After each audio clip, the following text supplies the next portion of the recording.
Today we're talking about transforming the B2B buying experience with Kevin Asher.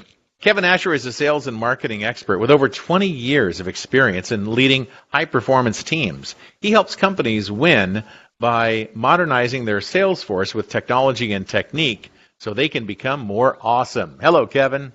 Good morning.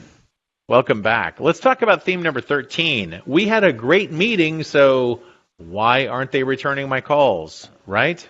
What's going on here? What are we going to talk about today? That's right. Stop me if you've heard this before. Great meeting, lots of awesome questions, head nods. Boy, they even asked me for a proposal. And then, nothing. So we're going to get into that. What happens when a prospect suddenly goes silent on you? So talk about the panel that held this conversation with you, people who have been ghosted before and they know what happens. Hey, not only people who have been ghosted, but people who were not afraid to admit that they have been the ghoster as well.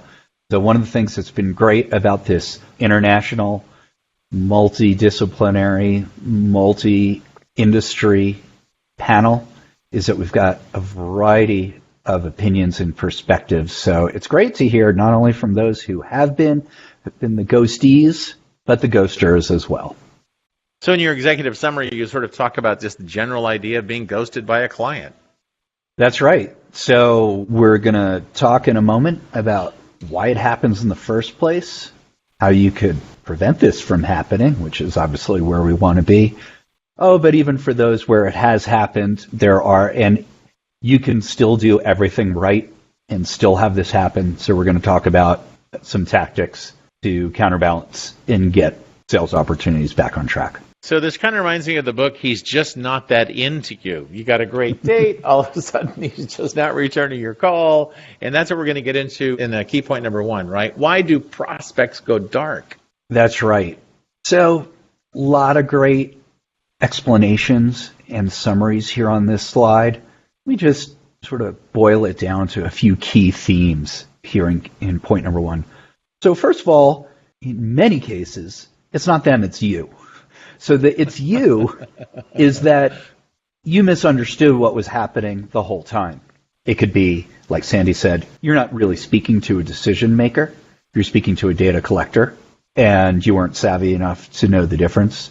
To Joanna's point, you're just talking and talking, and you haven't even confirmed that the client agrees with the general premise that they have a problem in the first place. It could also be that you interpreted their signs with what we refer to as happy ears, that basically, salespeople are an optimistic bunch by nature. We have to be. It's a very tough job, lots of failure. If you're too much of a skeptic or a cynic, it's going to be really hard to be in sales.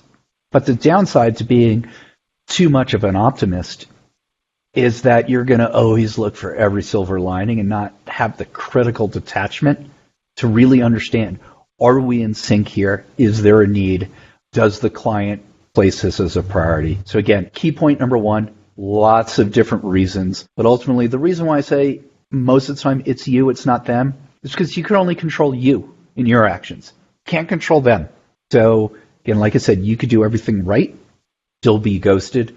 But in the end, what we're trying to do is up the odds. So we want to focus on the things that we can control. So the next topic will be about, well, what does doing everything right really look like? And I'm realizing for the first time that having your first sales call or presentation is a lot like a first date. And it sounds like what Joanna's talking about here is that time when you spend all the time talking about yourself. You think you had a great date, but they're not interested anymore. And you didn't really listen to what their needs were, right? Oh my gosh. Happens all the time. So Primo has a pretty good Primo list here of stuff that you should consider, right, as possibilities? Primo does have a Primo list. So let's even talk about that first one, because this one is a little tough. I'll grant the reps out there, this one isn't as much your fault. But again, it doesn't matter about fault, because ultimately it's up to you to close sales. So changing priorities. What we can do is make it completely okay and comfortable for the prospect to communicate that things have changed. A very simple way to get this out is to ask in a nice, earnest way, has anything changed? Has something changed? And when you make it safe for them to come out with it, they will, because generally they don't want to admit it. They don't want to cause discomfort. They don't want to appear as rude. So if you basically give them permission to give you bad news, may end up not even being bad news, but you'll get more out of them by making it safe and comfortable for them to talk their mind.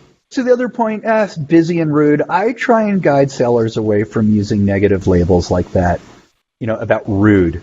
I used to take everything personally. It's a tough way to go. Ultimately, again, cold, harsh reality, if they're not interested, it's because you're not interesting.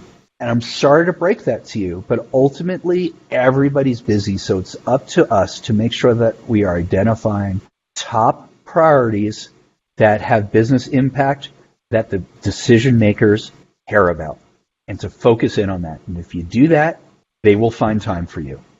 So, Kevin, how do you prevent prospects from going dark? Yes. It ultimately comes down to demonstrating quickly and clearly to the prospect that you understand their world, you understand their issues, and that you've explained enough that we have a credible product or service that's going to help address that. So those are Sandy's points around, correctly understanding and uncovering their need and how you're going to go through the process together to determine whether or not your offering meets their need. Again, I'm going to build off an earlier point that I made about making it safe and comfortable for a client to say no.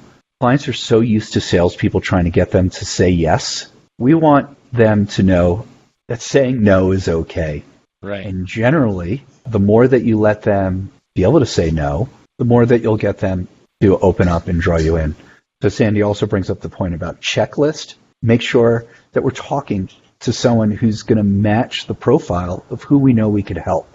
When all that's done, we've identified that there's a need. We identified, look, we have a solution. It may not be the best one for you. Ultimately, Mr. or Mrs. Client, that's your decision to decide. But can we agree that we're going to go through this evaluation process together? And that's Joanna's point. It's getting their agreement to at least reach a decision together. And as long as they don't feel like they're being manipulated or that you're pushing and it's always about me, my product is always the best 100% of the time, they feel like you're giving them credible advice, they will stay engaged with you. So here's the superhuman question, Kevin. Once you've had a great meeting and then you were ghosted and you licked your wounds, how do you bring them back? How do you resurrect a dark prospect? So Steve's point, and this is appropriate really for enterprise sales or where you're speaking to a client that has, let's just say, a large enough organization as opposed to just, a small business so there's one or two owners. So his point about identifying internal champion, Miller-Hyman methodology, they'll refer to this as a coach. Champion is a common phrase as well. So it's ultimately someone who can give you the lay of the land, can help give you some behind-the-scenes information, who's not directly involved with the purchase process. That's ideal if you could get advice and guidance. A lot of times that's not possible. Then Trish owns a sales consulting company, is well known in the industry, so she's seen and heard it all. And so I take her advice with great credence because also I've noticed it helps in my own business. Video. A lot of people, will just send emails, keep calling. But doing a short video, basically a video message of recapping, what the original value prop was, restating the pain point and how we could potentially help, has a very good chance of sort of shaking people out of the status quo. God, that's a great idea, isn't it? Part of what we need to do is we have to be compelling and we have to be different. And the bar always rises because, hey, in a year or so, maybe everyone's going to be using video. And then all of a sudden you have to do mental telepathy or a hologram, or I don't know what the next thing will be. But that's part of our job. We have to continue to be interesting and different. And so part of it is you've got to have great business value. There is a part of theatrics and showmanship. Be entertaining. Be interesting. Have an interesting message and deliver it in an interesting way, which then I think is a good seg to Joanna's point. How many of you have either sent or been on the receiving end of, hey, have you been eaten by an alligator or trapped under like again, that may have worked 10 years ago. It might have been clever at the time, or the whiny, this is the 18th time I've contacted you and woe is me. Like none of that. Stop it. Stop it. So what Joanna recommends is the positive, the affirmative, the confident, the take control phrasing. I love it verbatim. It seems like this isn't a good fit for your company right now. I don't want to bother you unnecessarily. I'll follow up again in a few months. See again if our goals are better aligned. See if anything's changed. And then the last part that I'm going to make, I'm going to just insert one of my own comments here. If they've gone dark after you've submitted a proposal, sorry, this is going to be harsh, shame on you. Absolutely shame on you. Because by far, one of the biggest mistakes, again, I've made this plenty of times. This is not about me being a step above or anything like that. This is just from cold, hard, painful experience. Clients need to earn a proposal. You send a proposal after what I've learned works best is you've already talked through the details of the proposal. You already know what's going to be in it. Come on. You're going to have an idea of either what product SKUs or if it's consulting, what services, you're going to have an idea. Any salesperson worth their salt is going to bring enough experience. They're going to have a realistic enough range. And even if you still need some more variables, you could say to the client, look, this is going to be between X and Y, and what determines whether it's X or Y are these 4 factors. So here's how things will slide. And start verbally walking them through. Is this going to be a problem? Is there anything I've said that sounds off track or a showstopper? You start qualifying them while you're talking through so the proposal is a written summary of what you've already talked to them through. And again, you've received a commitment from them. I'm going to send this to you in writing. What are you going to do next? What happens next? When can I expect to hear back from you? If you followed all the steps and you built rapport and you're aligned with your client that they have a need, that's a priority, they've confirmed that, yes, this is worthy of investment, so we're going to take a proposal and here's what we're going to do with it and who's going to sign off, et cetera, you will get a response because you have been lockstep with the client along the way. Gosh, Kevin, so much great information today in this presentation. Let's talk about the 3 panelists that really stood out for you. Yeah, so Sandy, longtime sales executive, lots of great insight, frequent, insightful, just nails it. Really same with Joanna and Famita. They come from different perspectives. So Famita has always been our expert around emotional intelligence. She really, really reinforces the theme of understanding where your client is coming from, which again is the key to moving any of these conversations forward.